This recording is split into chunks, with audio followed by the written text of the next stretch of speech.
आप सबका स्वागत है आपके अपने यूट्यूब चैनल फार्मा एमसीक्यू में कवर्ड अंडर। ठीक है, शेड्यूल्स के ऊपर क्वेश्चन है। तो देखिए पैक साइज ऑफ ड्रग है, कौन से शेड्यूल में आता है? Schedule P, schedule R, schedule P1 या शेड्यूल ओ। देखिए शेड्यूल पी जो है ये किसके लिए होता है? शेड्यूल पी जो होता है आपका होता है life period of drug. Schedule P में क्या आता है? लाइफ पीरियड ऑफ ड्रग आता है। शेड्यूल आर जो होता है उसमें आता है स्टैंडर्ड्स फॉर मैकेनिकल कंट्रासेप्टिव्स। ठीक है, और बाकी शेड्यूल P1 में आपका पैक साइज आता है, जो आपका आंसर हो जाएगा ऑप्शन सी बिल्कुल राइट हो जाएगा। और शेड्यूल ओ जो है इसमें आता है स्टैंडर्ड्स फॉर डिसइंफेक्टेंट फ्लूइड। ठीक है, स्टैंडर्ड्स फॉर डिसइंफेक्टेंट फ्लूइड आता है किसमें? आपका शेड्यूल ओ में आता है। तो आपका इसका आंसर क्या हो गया? आंसर हो गया ऑप्शन सी हो जाएगा शेड्यूल P1। देखिए शेड्यूल्स के ऊपर मैंने वीडियो बना के डाले हुए हैं, शेड्यूल्स का वीडियो है, शेड्यूल्स के एमसीक्यू का वीडियो भी है। आप ज्यूरिस्प्रूडेंस की प्लेलिस्ट चेक करना, आपको सारे वीडियोस उसमें मिल जाएंगे। ओके, नेक्स्ट है what is synonym of rauvolfia. Rauvolfia का सिनोनिम आप लोगों से पूछा है। तो सबसे पहले आपको पता होना चाहिए रोवोल्फिया कौन सी क्लास की ड्रग है। देखिए आपके जो अल्कलॉइड्स आते हैं, अल्कलॉइड्स में हम लोग पढ़ते हैं आपके इंडोल अल्कलॉइड्स आते हैं। इंडोल अल्कलॉइड्स जो होते हैं उसमें आपका एर्गट आता है, नक्सवोमिका आता है, फाइसोस्टिग्मा आता है, रोवोल्फिया आता है और विनका आता है। तो ये सारे आपके हैं इंडोल अल्कलॉइड्स, जिसमें आपका रोवोल्फिया भी आता है। रोवोल्फिया का सोर्स होता है root and rhizomes of rauwolfia serpentina. ठीक है, रोवोल्फिया सर्पेंटाइना और फैमिली इसकी होती है एपोसाइनेसी। एपोसाइनेसी फैमिली होती है रोवोल्फिया की, ध्यान रखना है। और देखिए एक इंपॉर्टेंट बात देखिए रोवोल्फिया के बारे में, रोवोल्फिया जो है इसमें रिजर्पिन प्रेजेंट होता है, काफी इंपॉर्टेंट रिजर्पिन। ठीक है, रिजर्पिन जो होता है एंटी हाइपरटेंसिव होता है और ट्रांसक्युलाइजर होता है। ठीक है, रिजर्पिन के बारे में बहुत बार एग्जाम में क्वेश्चन आया है। ठीक है, तो इसमें आप अभी इसके ऑप्शंस देखिए। इसके ऑप्शंस में आपको हैंडबेन दिया है। हैंडबेन कौन सी ड्रग का सिनोनिम होता है? हायोसाइमस का। हायोसाइमस का सिनोनिम होता है हैंडबेन, जो आपका हायोसाइमस किस में आता है? ट्रोपेन अल्कलॉइड्स में आता है। इंडियन स्नेक रूट जो है आपका रोवोल्फिया का सिनोनिम हो जाएगा। आंसर आपका ऑप्शन बी हो जाएगा। ग्रीन हेलीबोर जो है ये अभी मैं आपको बताऊंगी। व्हाइट हेलीबोर और ग्रीन हेलीबोर होता है। विरेट्रम जो होता है ना, विरेट्रम जो स्टीरोडल आपके जो अल्कलॉइड्स होते हैं उसमें आपका मैं आपको 3 ड्रग बताती हूँ स्टीरोडल अल्कलॉइड्स में। VAK से विरेट्रम, अश्वगंधा एंड कुर्ची, तो वही विरेट्रम है जो स्टीरोडल अल्कलॉइड्स में आता है। ठीक है, अभी विरेट्रम के बारे में देखेंगे। और डेडली नाइट शेड लीफ जो होता है बेलाडोना का सिनोनिम होता है। बेलाडोना जो ट्रोपेन अल्कलॉइड्स में आता है। ओके, तो आंसर आपको क्लियर हो गया। Synonym of rauwolfia is Indian snake root. Okay, छोटा चंद, सर्पगंधा, डिफरेंट इसके सिनोनिम्स होते हैं रोवोल्फिया के। ओके, हायोसाइमस हैंडबेन हो गया। और जी ये आपका ग्रीन हेलीबोर है। देखिए ग्रीन हेलीबोर को अमेरिकन हेलीबोर भी बोलते हैं, ये होता है विरेट्रम विरिडी। ओके, और जो वाइट हेलीबोर है इसको यूरोपियन हेलीबोर भी बोलते हैं, ये विरेट्रम एल्बम होता है। ओके, और विरेट्रम की फैमिली लिलियेसी होती है। ओके, और बाकी ये बता दिया मैंने आपको deadly night shade leaf belladonna का सिनोनिम। ओके, नेक्स्ट क्वेश्चन देखिए। which test is specifically used for the localization of cardiac glycosides in crude drug। Pharmacognosy के जो डिफरेंट टेस्ट हैं, सारे के सारे टेस्ट मैंने एक ही वीडियो में इंक्लूड करे हुए हैं, वीडियो बनाया हुआ है, फार्माकोग्नोसी की प्लेलिस्ट में देख लेना। अदरवाइज मैं देखती हूँ इसमें इसके उसमें आई बटन में भी वीडियो दे दूँगी है। और जो है कार्डिक ग्लाइकोसाइड्स के लिए आपसे पूछे ना टेस्ट कौन सा है?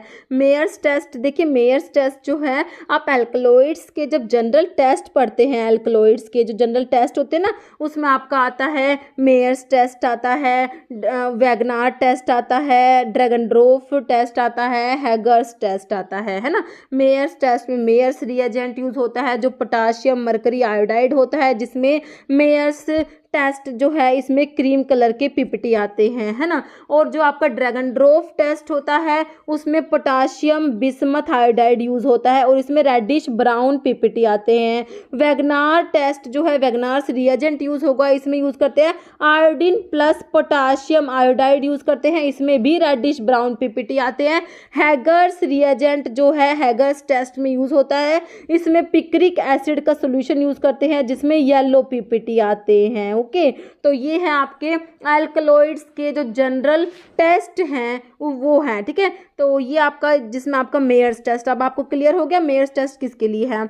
अभी आपको ऑप्शंस में बालजेट टेस्ट मिला है, तो बालजेट टेस्ट आपका बिल्कुल राइट हो जाएगा। कार्डिक ग्लाइकोसाइड्स के लिए आपका बालजेट टेस्ट होता है, किड्स टेस्ट होता है, रेमन टेस्ट होता है, लीगल टेस्ट होता है, किलर किलियानी टेस्ट होता है। ये सारे टेस्ट है कार्डिक ग्लाइकोसाइड्स के लिए, okay.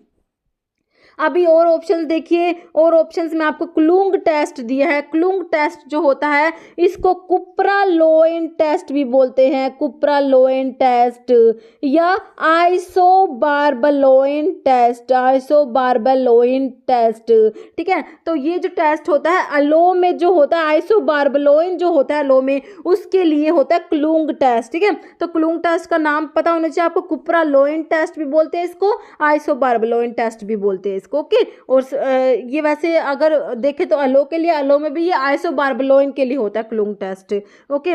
Molisch test, Molisch test होता है general test to detect the carbohydrate, किसी भी सैंपल में कार्बोहाइड्रेट प्रेजेंट है या नहीं, उसके लिए सबसे पहले कौन सा टेस्ट करते हैं, Molisch test. Molisch test positive है मतलब कि सैंपल में कार्बोहाइड्रेट प्रेजेंट है, नेगेटिव है तो कार्बोहाइड्रेट प्रेजेंट नहीं है, ठीक है। तो ये होता है आपका कार्बोहाइड्रेट्स के लिए होता है, ओके। देखिए जो मोलिस टेस्ट ये लिखा हुआ है जनरल टेस्ट कार्बोहाइड्रेट के लिए, तो ये सारे सारे कार्बोहाइड्रेट इसको टेस्ट को देते हैं। और देखिए कार्डिक ग्लाइकोसाइड्स के लिए मैंने आपको बता दिया है, Baljet test, Legal test, Keller Kiliani test, Kedde's test, Raymond test, ये सारे सारे टेस्ट जो है कार्डिक ग्लाइकोसाइड्स के लिए है। आपको ऑप्शन में बालजेट टेस्ट दिया हुआ था, है ना।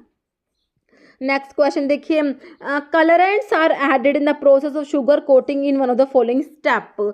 देखिए शुगर कोटिंग के जो डिफरेंट डिफरेंट स्टेप्स हम लोग पढ़ते हैं, जो आपको ऑप्शंस में दिए हुए हैं, सील कोटिंग है ना, सील कोटिंग है, सब कोटिंग है, सिरप कोटिंग है, इसमें एक फिनिशिंग होता है, पॉलिशिंग होता है। तो सील कोटिंग क्यों करते हैं, to prevent the moisture penetration, moisture penetration को प्रिवेंट करने के लिए सील कोटिंग करते हैं। इसमें पॉलीमर यूज करते हैं, कौन से, शीलैक और जीन, ठीक है। फिर आपका आता है सब कोटिंग, सब कोटिंग करते हैं इंक्रीज द साइज या बल्क ऑफ द टैबलेट, ठीक है, तो इसके लिए सब कोटिंग करते हैं। फिर आपका सिरप कोटिंग है, और फिर आपका ये पॉलिशिंग, पॉलिशिंग जो होता है ये मतलब कि टैबलेट की शाइनी अपीयरेंस के लिए, उसके एलिगेंस को मतलब कि इंक्रीज करने के लिए यूज करते हैं। इसमें जैसे बीज वैक्स यूज करते हैं, ठीक है, पॉलिशिंग में। तो आपका है कलरेंट्स का पूछा हुआ है ना, कलरेंट्स जो है कौन सी स्टेप में ऐड करेंगे, तो सिरप कोटिंग वाला जो स्टेप होता है इसमें कलरेंट्स ऐड किए जाते हैं, ओके। आंसर हो जाएगा option C, syrup coating, okay.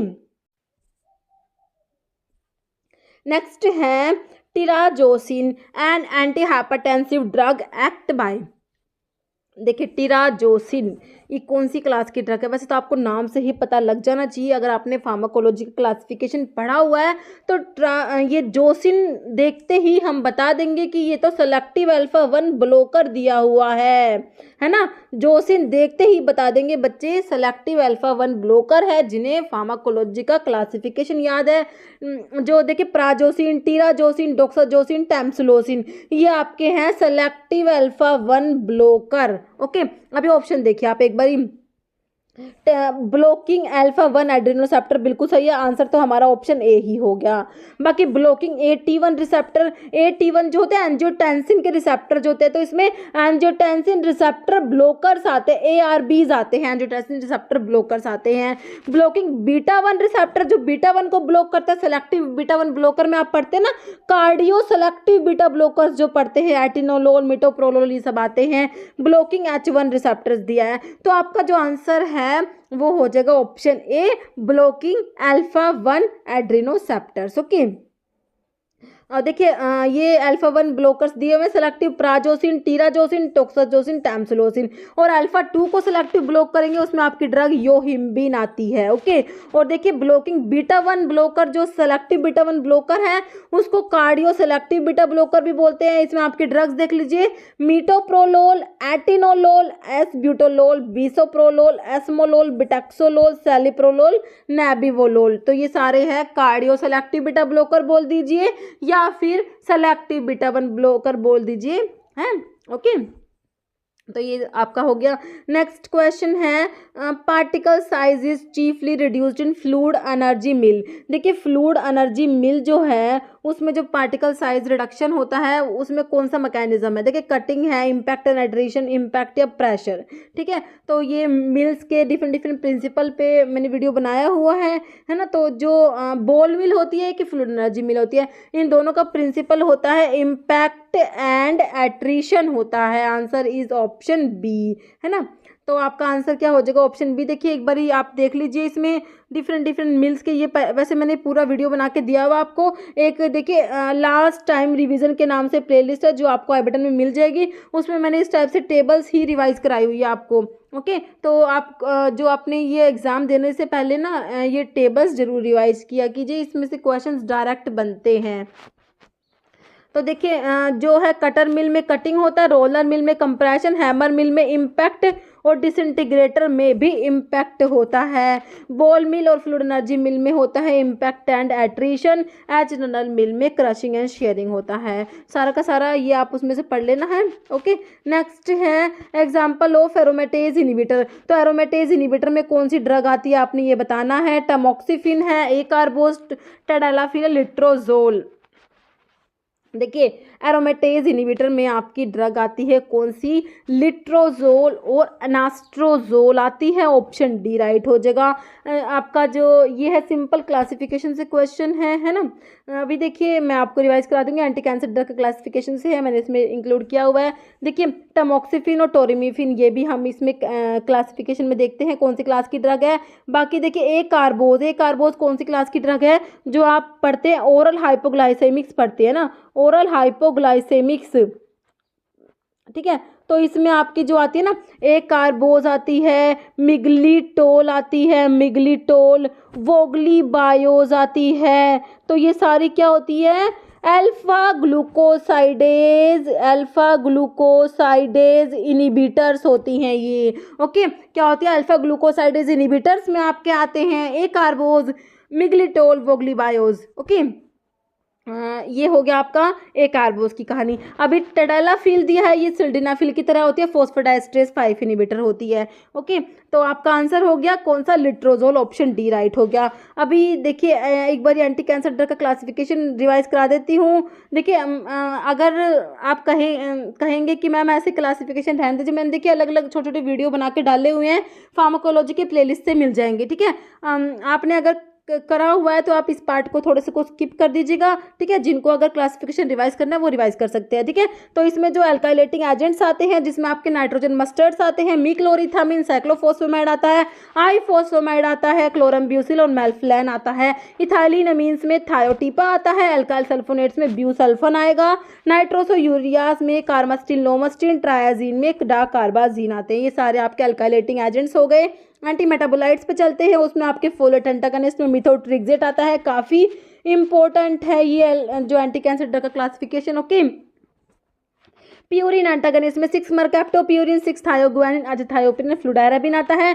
Pyrimidine जो एंटागनिस्ट होते हैं उसमें आपका 5 फ्लोरोयूरेसिल साइटोरेबिन आता है, जिसको साइटोसिन अरेबिनोसाइड भी बोलते हैं। विनका अल्कलॉइड्स में विनक्रिस्टिन, विनब्लास्टिन, टैक्सेंस में पैक्लेटैक्सल, डोसीटैक्सल आता है। एपिपोडोफाइलोटॉक्सिन्स में एटोपोसाइड्स आता है। कैम्प्टोथीसिन एनालॉग्स में टोपोटिकेन, इरिनोटिकेन आता है। एंटीबायोटिक्स में आपका एक्टिनोमाइसिन डी, डेक्टिनोमाइसिन, डॉक्सोरुबिसिन, डोनोरुबिसिन, मिटोजेंट्रोन, ब्लियोमाइसिन, मिटोमाइसिन सी आता है। फिर आपका मिसलेनियस में hydroxy urea, L एस्पेराजिनेज, procarbazine, cisplatin, कार्बोप्लेटिन, इमाटिनिब आता है। ओके, फिर आती है आपकी ड्रग जो ऑल्टर करती है हार्मोनल एनवायरनमेंट को, जिसमें आपके ग्लूकोकोर्टिकोइड्स में प्रेडनिसोलोन आता है, एस्ट्रोजन में फॉस्फेस्टिरोल, इथिनाइल एस्ट्रेडायोल आता है। सेलेक्टिव एस्ट्रोजन रिसेप्टर मॉड्यूलेटर जिसमें आपका टमोक्सिफिन और टोरिमिफिन आता है। यही टमोक्सिफिन आपको दिया हुआ था ना अभी ऑप्शन में। Okay, selective estrogen receptor down regulator में फल्विस्ट्रेंट आता है। एरोमेटेज इनिबिटर जो आपसे क्वेश्चन में पूछा हुआ था, लिट्रोजोल और एनास्ट्रोजोल 2 ड्रग आती है इसमें। एंटी एंड्रोजन में फ्लूटामाइड, बैकैल्यूटामाइड आता है। 5 अल्फा रिडक्टेज इनिबिटर में फिनास्टीराइड और डूटास्टीराइड आएगा। जीएनआरएच एनालॉग्स में नेफ्रिलिन, ट्रिप्टोरिलिन, प्रोजेस्टिन में आपका आ जाएगा हाइड्रोक्सी प्रोजेस्टिरोन आ जाएगा। ये आपका हो गया एंटी कैंसर ड्रग का क्लासिफिकेशन। ओके, नेक्स्ट है peripheral neuritis is a major side effect of. देखिए पेरिफेरल न्यूराइटिस है किसका मेजर साइड इफेक्ट है बताइए। देखिए ऑप्शंस में देखिए एटोरवास्टैटिन, तो ये किस में आता है, स्टैटिन्स में आता है। स्टैटिन्स क्या होते हैं, जो आप एंटी हाइपरलिपिडेमिक ड्रग पढ़ते हैं ना, उसमें आपके एचएमजी कोए रिडक्टेज इनिबिटर होते हैं। एचएमजी कोए रिडक्टेज इनिबिटर्स जो होते हैं ना, उसमें आपके स्टैटिन्स आते हैं, lovastatin, simvastatin, pravastatin, rosuvastatin, atorvastatin, different different statins होते हैं। क्या होते हैं, एचएमजी कोए रिडक्टेज इनिबिटर होते हैं स्टैटिन्स, ठीक है। तो इसका तो नहीं होता। बाकी प्राजोसिन अभी हमने देखा था सिलेक्टिव जो है ये सेलेक्टिव अल्फा 1 ब्लॉकर में आपका प्राजोसिन आता है। पेनिसिलिन किस में आता है आपका, पेनिसिलिन जो है बीटा लैक्टम एंटीबायोटिक है। बीटा लैक्टम एंटीबायोटिक जो होती है उसमें आपकी पेनिसिलिन आती है, सिफालोस्पोरिन्स आती है, कार्बापिनम्स आती है, मोनोबैक्टम्स आती है। ओके, तो जो पेनिसिलिन होते हैं सल्वोल की सिंथेसिस को इनहिबिट करती है। ओके, तो आपका जो है आंसर हो जाएगा आइसोनियाजिड, ऑप्शन डी। अभी आइसोनियाजिड जो होती है ये क्या होती है, एंटी ट्यूबरकुलर ड्रग होती है, एंटी टीबी ड्रग होती है। First line anti tubercular drug में आपका आइसोनियाजिड आता है। ओके, तो देखिए आइसोनियाजिड जो होती है जब किसी पेशेंट्स को देते हैं तो ये एक विटामिन की डेफिशिएंसी करा देती है। कौन सा विटामिन, विटामिन B6। ओके, तो जिसकी वजह से पेरिफेरल न्यूरोपैथी हो जाती है, पेरिफेरल न्यूराइटिस हो जाती है। इसीलिए जब भी किसी पेशेंट्स को आइसोनियाजिड देते हैं तो साथ में विटामिन B6 देते हैं, जिसको क्या बोलते हैं, पायरिडोक्सिन बोलते हैं। ओके, तो देखिए आपका क्वेश्चन देखिए अलग अलग तरीके से आता है। कई बार ऐसे पूछेंगे कि आइसोनियाजिड के साथ में कौन सा विटामिन देते हैं, विटामिन B6 देते हैं। आइसोनियाजिड के साथ में विटामिन B6 क्यों देते हैं, किसको प्रिवेंट करने के लिए देते हैं, तो पेरिफेरल न्यूराइटिस जो है इसको प्रिवेंट करने के लिए देते हैं। तो अभी इस क्वेश्चन में जैसे आपसे पूछा आइसोनियाजिड का मेजर साइड इफेक्ट क्या है, ये पेरिफेरल न्यूराइटिस कोज कराती है। ओके, तो अलग अलग तरीके से आप लोगों से पूछ सकते हैं क्वेश्चन, आपको सारा पता होना चाहिए। ओके, तो आंसर आपका आइसोनियाजिड हो गया। नेक्स्ट क्वेश्चन देखिए, which schedule deals the standards for surgical dressings. Surgical dressings के लिए बताइए कौन सा शेड्यूल है। शेड्यूल ओ दिया हुआ है, जिसमें शेड्यूल ओ किसके लिए होता है, स्टैंडर्ड्स फॉर डिसइंफेक्टेंट फ्लूइड्स के लिए होता है। शेड्यूल आर मैकेनिकल कंट्रासेप्टिव्स के लिए। शेड्यूल एस जो होता है स्टैंडर्ड्स फॉर कॉस्मेटिक्स होता है। तो आंसर क्या बचा आपका, ऑप्शन डी शेड्यूल F2 हो जाएगा, स्टैंडर्ड्स फॉर सर्जिकल ड्रेसिंग्स के लिए F2। और F3 जो होता है वो अम्बिलिकल टेप्स के लिए होता है। ओके, तो इसमें ये देखिए यही लिखा हुआ है, डिसइंफेक्टेंट फ्लूइड के लिए शेड्यूल ओ हो गया, मैकेनिकल कंट्रासेप्टिव्स के लिए आर, और कॉस्मेटिक्स के लिए शेड्यूल एस। नेक्स्ट क्वेश्चन है, principal structural component of cell wall in gram positive bacteria. तो simple protein, glycoprotein, lipopolysaccharide, peptidoglycan. तो ये आंसर हो जाएगा आपका ऑप्शन डी हो जाएगा, पेप्टिडोग्लाइकन, है ना। तो आंसर क्या हो गया, ऑप्शन डी हो जाएगा। तो इसमें देखिए एक बार मैंने ग्राम पॉजिटिव ग्राम नेगेटिव का डिफरेंस भी इसमें देखिए इंक्लूड किया हुआ है, एक बार रिवाइज कर लीजिए आप लोग। देखिए ग्राम पॉजिटिव बैक्टीरिया जो होते हैं इनकी जो सेल वॉल होती है ग्राम पॉजिटिव बैक्टीरिया की, इस किसकी बनी होती है, थिक लेयर्स ऑफ पेप्टिडोग्लाइकन, जो आपसे पूछा हुआ था। और जो ग्राम नेगेटिव बैक्टीरिया की सेल वॉल होती है उसमें थिन लेयर होती है पेप्टिडोग्लाइकन की। और ये जो बैक्टीरिया है ग्राम पॉजिटिव बैक्टीरिया, ये जो है क्रिस्टल वॉयलेट को रिटेन करते हैं even after they are washed with acetone और alcohol and appear as purple colour के अपीयर होते हैं when examine under the microscope after gram staining. तो ग्राम स्टेनिंग की बात हो रही है, तो ग्राम स्टेनिंग में जो ग्राम पॉजिटिव होते हैं वो पर्पल कलर के होते हैं, और जो ग्राम नेगेटिव जो बैक्टीरिया होते हैं do not retain the stain colour even after they are washed with acetone alcohol and appear as pink colour when examine under the microscope. ठीक है, तो ये काउंटर स्टेन को रिटेन करते हैं, और ये जो है कौन से कलर के, पिंक कलर के अपीयर होते हैं gram negative bacteria. Gram staining की बात हो रही है। ओके, ग्राम पॉजिटिव में टिकोइक एसिड प्रेजेंट होता है, ग्राम नेगेटिव में टिकोइक एसिड प्रेजेंट नहीं होता। लिपोपॉलीसैकेराइड्स जो ग्राम पॉजिटिव में प्रेजेंट नहीं होते, एब्सेंट होते हैं, और ग्राम नेगेटिव में लिपोपॉलीसैकेराइड प्रेजेंट होते हैं। लिपिड कंटेंट लो होता है ग्राम पॉजिटिव में, gram negative lipid content 20 to 30% होता है। ग्राम पॉजिटिव के एग्जाम्पल में स्टेफाइलोकोकस, स्ट्रिप्टोकोकस आता है, ग्राम नेगेटिव के एग्जाम्पल्स में ई कोलाई और साल्मोनेला टाइफाई आ जाएगा आपका। ओके, तो ये आपका हो गया ग्राम पॉजिटिव ग्राम नेगेटिव के बारे में थोड़ा सा। अभी जो है इस वीडियो में हम इतने ही एमसीक्यूज डिस्कस करेंगे। अभी एक क्वेश्चन जिसका आंसर आप लोग कमेंट बॉक्स में देंगे। आपका क्वेश्चन है which is water soluble vitamin. तो आप विटामिन पढ़ते हैं, कौन से वाटर सोल्यूबल है, कौन से फैट सोल्यूबल है ना, बिल्कुल सिंपल बेसिक सा क्वेश्चन है। विटामिन ए, विटामिन के, विटामिन ई या विटामिन बी। तो इसका आंसर आप लोगों ने कमेंट बॉक्स में देना है। इस वीडियो में इतना ही। अगर आपको वीडियो अच्छी लगे तो लाइक करना, शेयर करना, चैनल पर नहीं तो मेरा आप लोगों से रिक्वेस्ट है कि चैनल को प्लीज़ सब्सक्राइब जरूर करना। Okay, thank you.